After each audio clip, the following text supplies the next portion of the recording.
So I think we'll go ahead and get started. So thank you everyone for joining us this afternoon. As part of our Montana Stroke Initiative and Mission Lifeline Stroke Montana, we're partnering to help enhance our stroke system of care in the state. And so a large part of that is providing education like these Montana Fast Chats. They will be recorded and they will be on the montanastroke.org website. But for now, you can find this one within the week and the last 5 that we've done if you Google Mission Lifeline Stroke Montana. So today we are so lucky to have the Montana Caregiver of the Year, Todd Mohr, talk to us about treatment of TIA. So Todd is a wonderful volunteer for Mission Lifeline Stroke Montana, as well as the Quality Program Coordinator and Healthcare Provider Educator and EMS Director for several agencies.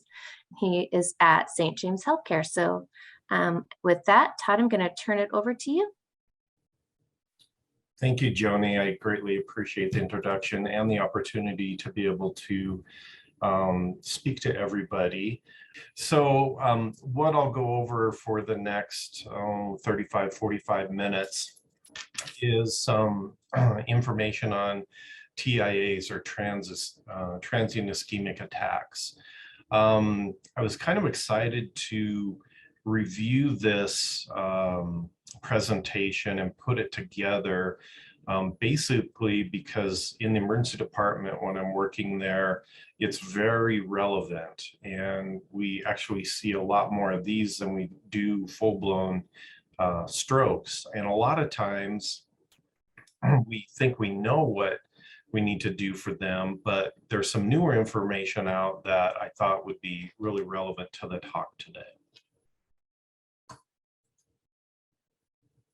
This is one of my little favorite reflections from Albert Einstein. Education is not the learning of facts. Rather, it's the training of the mind to think. So my references for today's talk, the main one that we'll be going through are the 2021 guidelines for prevention of stroke in patients with TIA. And these are hot off the press from last year. There wasn't a lot of change in the other TIA evaluation and treatment from the previous guidelines. There was an update in 2017, 2018 that I had found. A lot of this information, and I'll show you some references that I found with algorithms that were up to date. There's also some really good speakers. Dr. Skolinek did a good presentation reviewing these guidelines as well, and then some of my emergency medicine references that I use here. So let's say this lovely young lady presents to the emergency department. She's about 60 years old. She walks in and goes to the registration desk, and she could come in by ambulance as well, but this is her presentation here. Maybe a mild headache, maybe a little bit of slurred speech. She doesn't have any real arm weakness, but as you can see here, she's got pronounced facial droop. And at a glance, you can also see that her forehead is spared. So this doesn't really look like Bell's palsy. This looks more consistent with stroke-like or neurologic symptoms.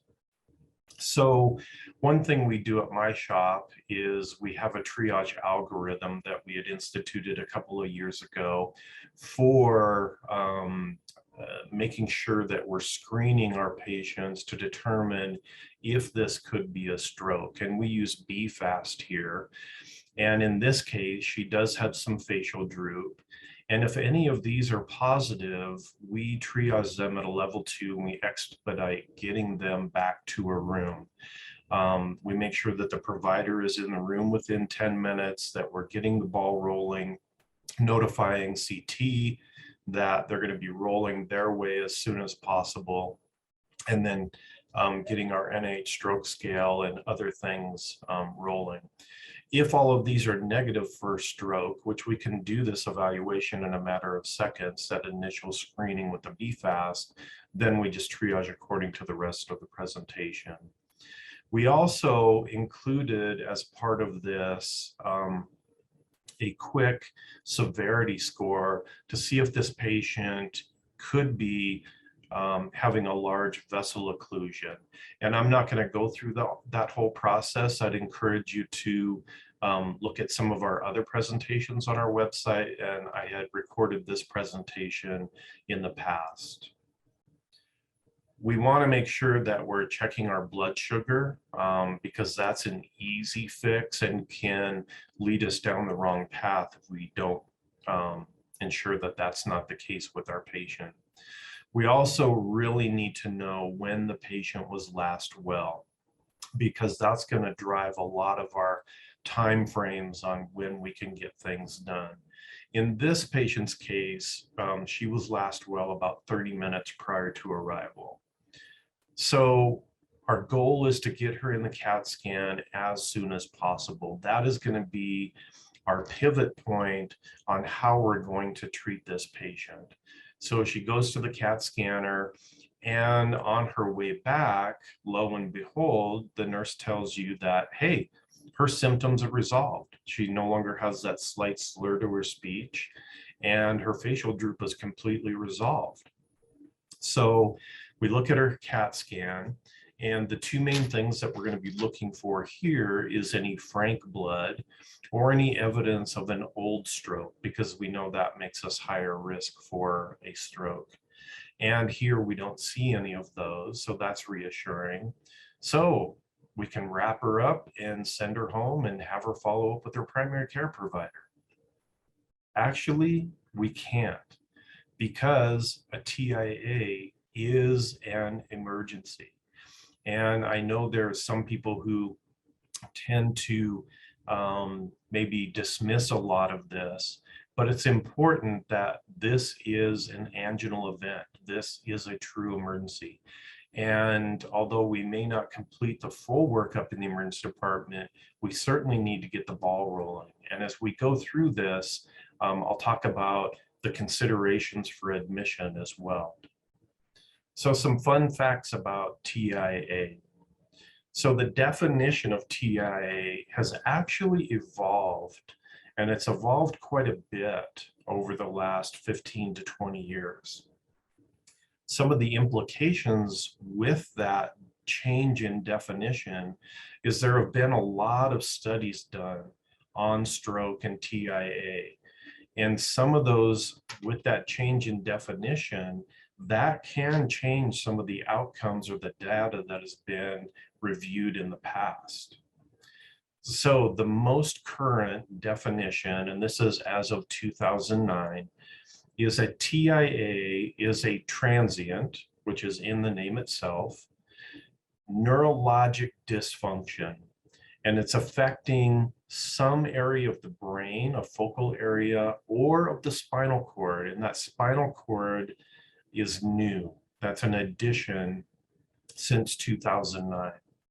Or retinal ischemia or eye involvement. And to be a TIA, there has to be no acute infarction. And we're going to talk about that specifically a little more as well. So looking back, and not to date myself, but when I had gone through PA school, this was the definition: just a sudden onset of a focal neurologic symptom or a sign that was less than 24 hours. And I remember thinking, am I going to sit around and wait for 23.5 hours to see if these symptoms go away? So it didn't quite make sense. And it was caused by a transient decrease in the blood supply to the brain, spinal cord, or the retina. In 2002, there was a stroke work group at Stanford that recognized kind of the not accuracy of that 24-hour, and they did narrow that down to 1 hour. Most TIAs, however, if we look at the data, and the vast majority only last an average of about 10 minutes, which is pretty reassuring. But again, looking back to our original definition, I'm going to break this down a little bit more for us. So the endpoint with this new definition is biologic. It's not the clock, it's not the time frame. And so we're looking for that tissue injury. And this new definition really incorporates, or it pulls in, that neuroimaging more so than that 24-hour time frame did.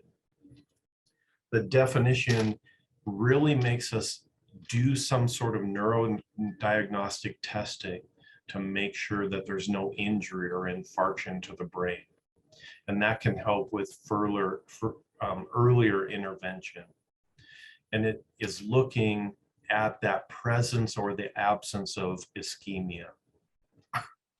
So one caveat to this is your duration of your ischemic symptoms does not correlate with the severity.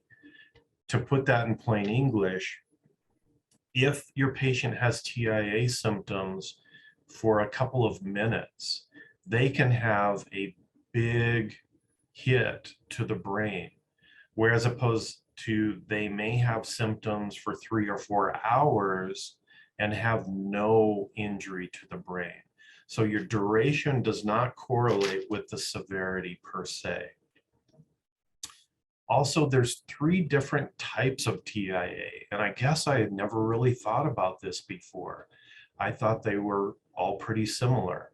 But to break it down, there are embolic TIAs, lacunar or our small vessel TIAs, and then large artery or low flow TIAs. So our embolic, that speaks for itself. We've got an embolism that's traveled from somewhere else in the body, and that could be cardiac or other sources. And these tend to be longer. They last longer. They also, compared with our large vessel, last hours instead of just minutes.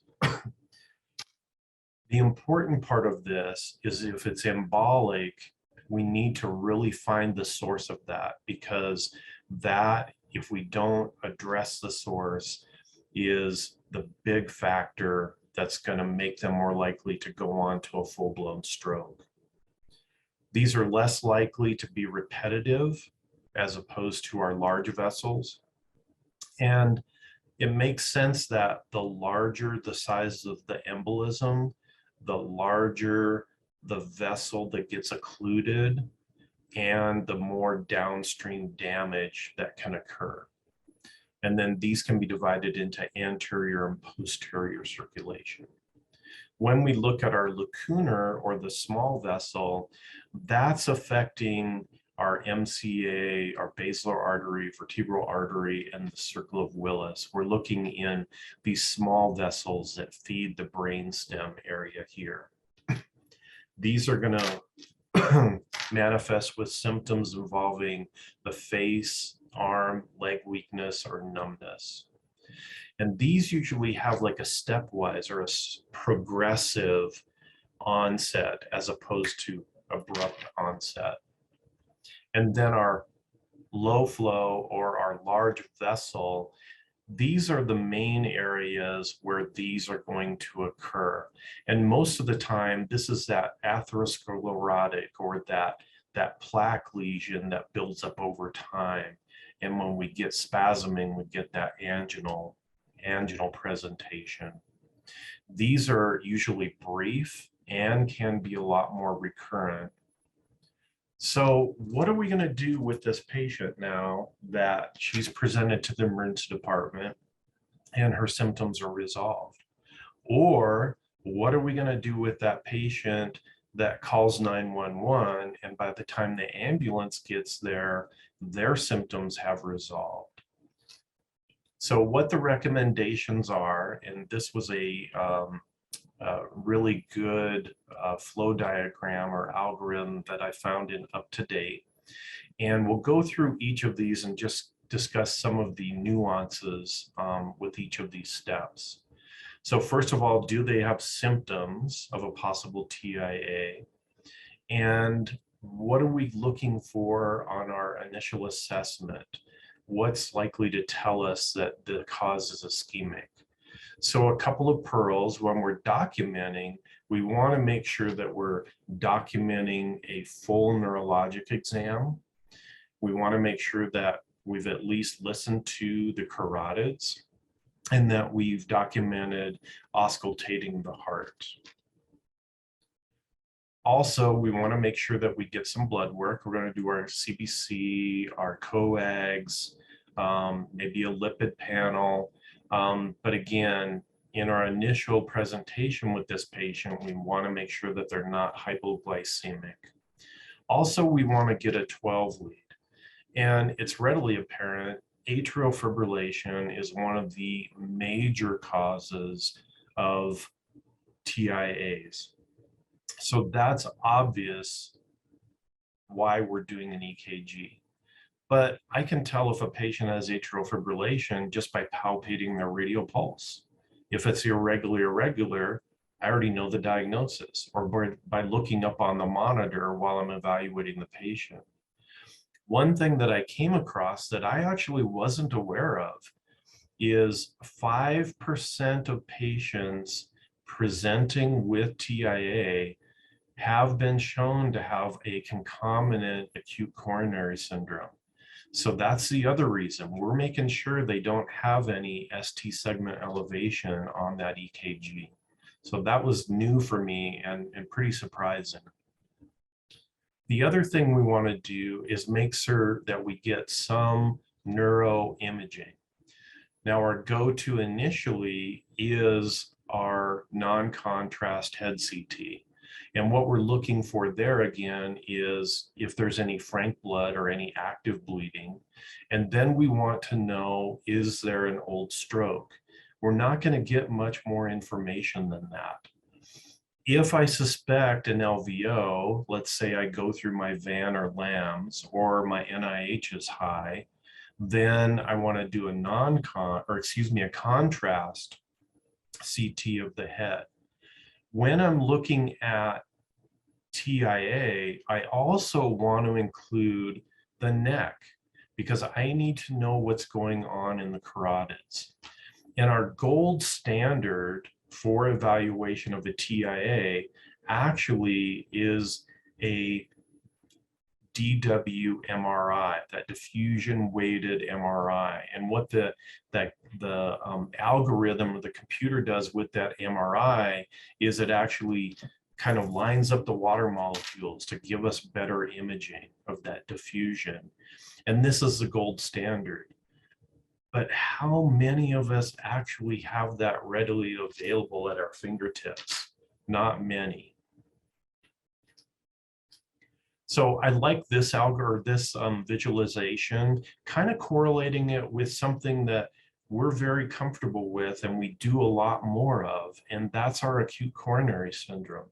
Looking at our TIA comparable to unstable angina, and then incorporating that imaging, especially that diffusion weighted MRI.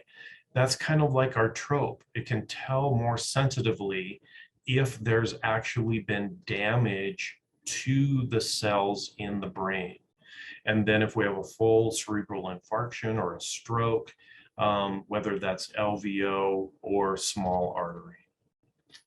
So then looking at making sure that we don't have a mimic. And one reference that I came across said that actually about 1/3 of our TIAs are actually mimics. The more common are seizures, and what can happen after a seizure is something called Todd's paralysis, where for a short time after, usually on one side of the extremities, arm or leg, you'll have paralysis, and that can mimic your stroke symptoms. So deciphering and determining if they had a seizure or if they've got a history of seizure can certainly make a difference in your progression. And then if they have a history of migraines. And then we've already talked about your glucose, but also looking at something like hyponatremia, which can mimic the TIA symptoms. So if these are positive, then we're going to make sure that we address those and manage those appropriately. If our symptoms have resolved or they're non-disabling, then we're going to continue to look at this and we're going to continue our workup. If the symptoms are potentially disabling or continuing, then we need to look at, are they a candidate for thrombectomy with an LVO, or are they a candidate for thrombolysis? If our symptoms have resolved or are very mild, then we're going to do our urgent evaluation. We're going to do that imaging with MRI, which is preferable, but again, not available to all of us. Look at neurovascular imaging with our contrast MR or CT. We can do carotid Doppler ultrasound or transcranial Doppler to look for potential large artery disease or LVO. Looking at cardiac evaluation, and we've already talked about the EKG, but then also considering echo and when and where are we going to do that, and then looking at our lab tests. So our echo, and I have been able to get this done in my ER, it's not common. If it's after hours, it's certainly more difficult. Sometimes I'm able to call the tech and they're able to come down and get this done. But most commonly, this will need to be done in the hospital or on an outpatient setting. And we're going to talk about hospitalization here in a little bit. Another thing that has been found to actually be a class 2A AHA recommendation is actually long-term evaluation for atrial fibrillation. Atrial fibrillation may be paroxysmal. It can come and go for years before it's continuous. And so if they've got intermittent or paroxysmal atrial fibrillation, we may not pick it up on our EKG or the whole time that they're with us, even in the hospital, on any monitoring. So they're even finding that a 24 or 48-hour Holter monitor is missing a lot of these. So a lot of places now are putting in what's called a loop, and they're leaving these in for 3, 6, 12 months to make sure that there's no atrial fibrillation in these patients. So what's our treatment? What are we going to be doing for this TIA patient? Initially, the most important thing that we can give them is aspirin. And the most common dosage that we're going to give them is 325. Again, we know when we're talking about STEMI patients, which is the same here, if we chew or have them chew that up, it makes it a lot more bioavailable a lot sooner. And this is one of my favorite questions I like to ask when I'm doing a STEMI class. How long does it take for that aspirin to start having some sort of effect on the platelets? Because what it's doing is it's making those platelets less sticky. So my platelet starts to form here, it sees its buddy coming along, it grabs it to adhere and start building up to fix what it perceives as a problem. Well, that aspirin inhibits that, so it can't grab its buddies to help it aggregate there. And aspirin, this actually changed my practice. It can start inhibiting that platelet aggregation in 4 minutes. So how important is that we give that aspirin now instead of later? The question is, and there have been tons of studies on this, and it's kind of been variable and waxing and waning, is do we do dual antiplatelet therapy? Do we add Plavix or Brilinta to this? And that's the question. So let's look at this algorithm. So this is a good algorithm and up to date. And there's been numerous studies on this. So if my patient comes in presenting with an acute TIA, I want to know if they're already anticoagulated. And if they are, or there's a clear indication for a new starting anticoagulation, then we'll go down here. And in the next slide, I'll talk about what those indications are. If they're not currently anticoagulated, then it's a no-brainer. We're going to give them aspirin.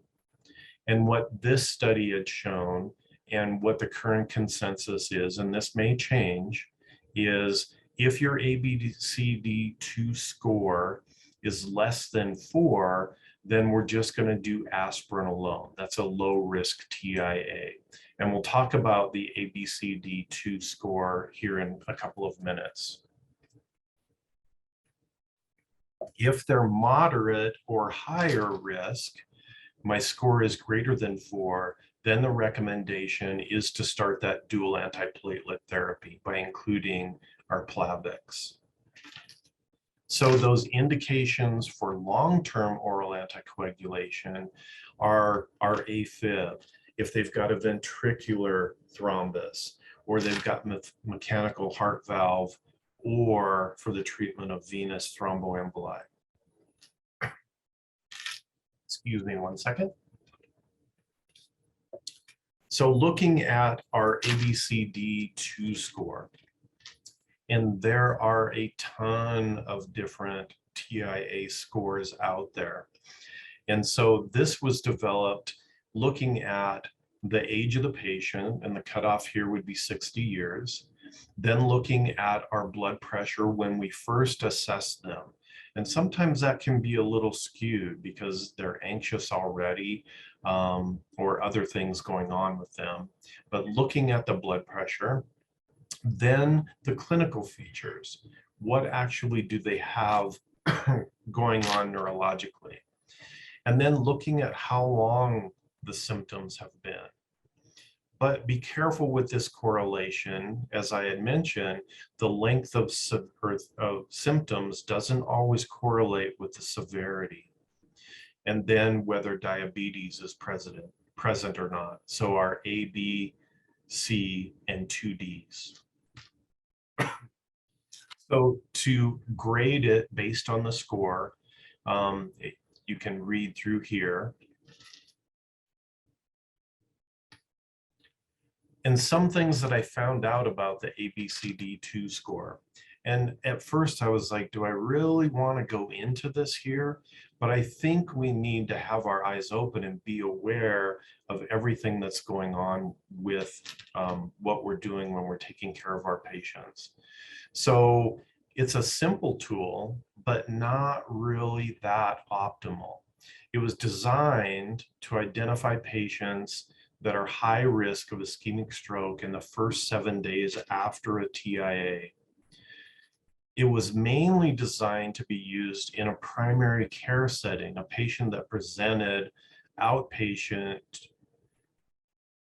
and to identify those patients and how soon they need to be evaluated by a neurologist. The predictive performance is not that great, and they've actually done retrospective meta-analyses on 29 different studies, almost 14,000 patients. And note that it's not that reliable at distinguishing if it's really high or low risk, if they're going to go on to a full-blown stroke. Nevertheless, it is used in the scoring to determine if the patient would need that dual antiplatelet therapy. And also it's common verbiage. If we're calling a neurologist and discussing the case with them, it's common language for them as well, so that we're on the same page with them. There are some indications that the newer Canadian TIA score is a little more sensitive and specific, a little more accurate for us. But again, the current use or the current standard is the ABCD2 score. Now, am I going to send this patient home? or do they need to be in the hospital? And there's some things that we can look at to help us with that decision. The guiding principle of this is that the highest incidence of them going on to a full-blown stroke is in the next 48 hours, the next 2 days. So don't forget that. That's a key consideration in our further evaluation. And how fast we're going to get that done is more important than where it's done. If all of that can be done, you're confident in the next 48 hours or hopefully sooner in an outpatient setting with a solid, trusted primary care provider, or ideally in a neurology clinic that specializes in TIAs and strokes, then so much the better.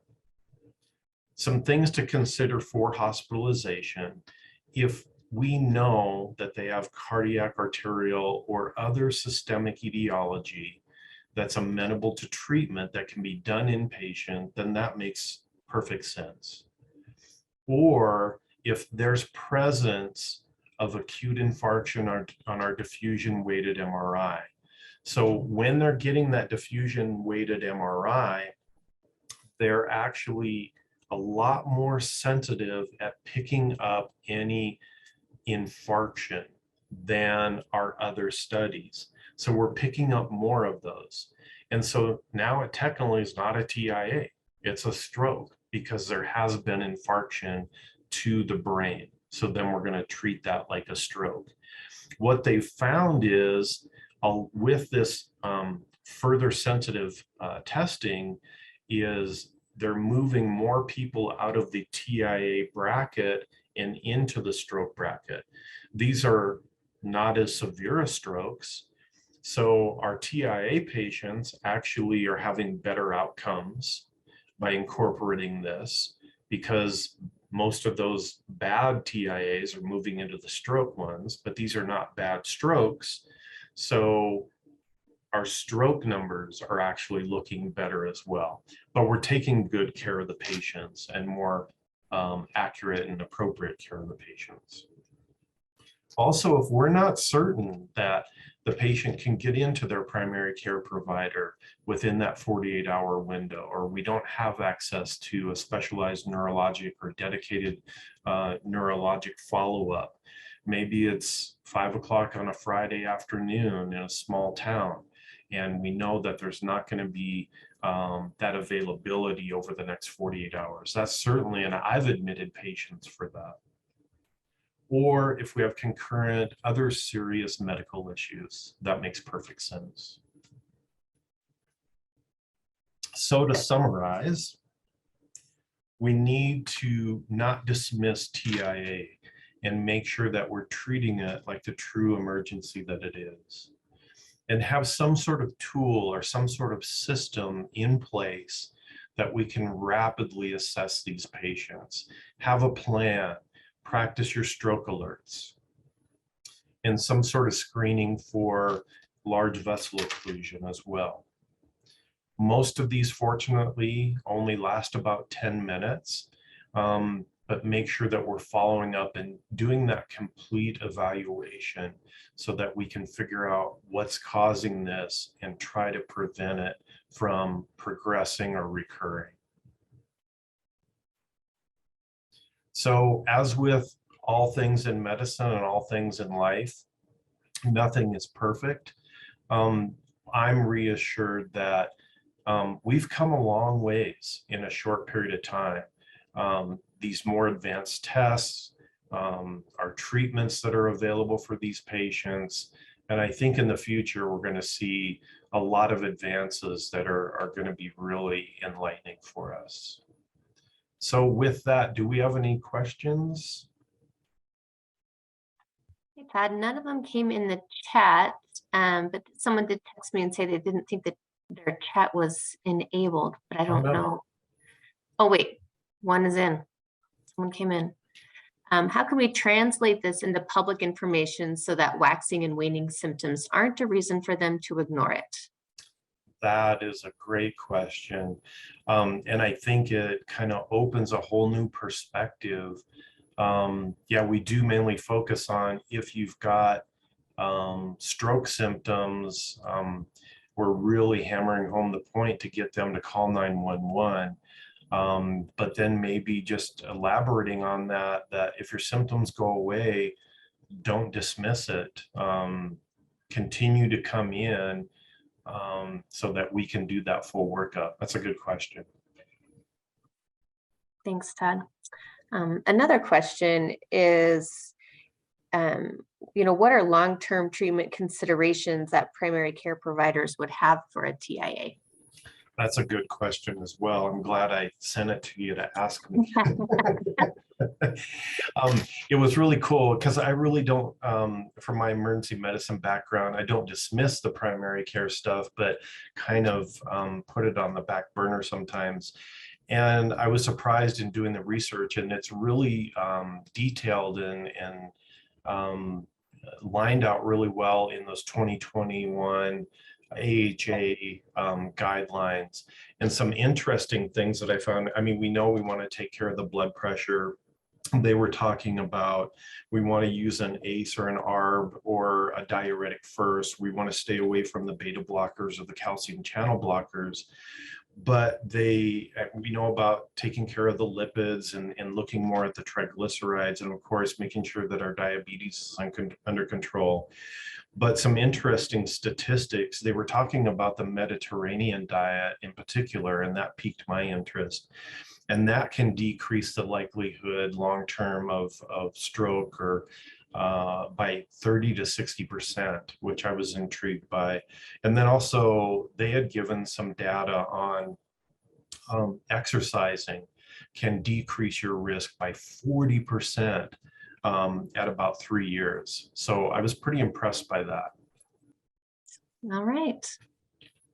Well, Todd, this was fantastic. Very interesting. Thank you. Thank you. And if anybody has any follow-up, here's my contact information. I'd be happy to get back to you. Thank you so much, Todd, and everyone have a great day.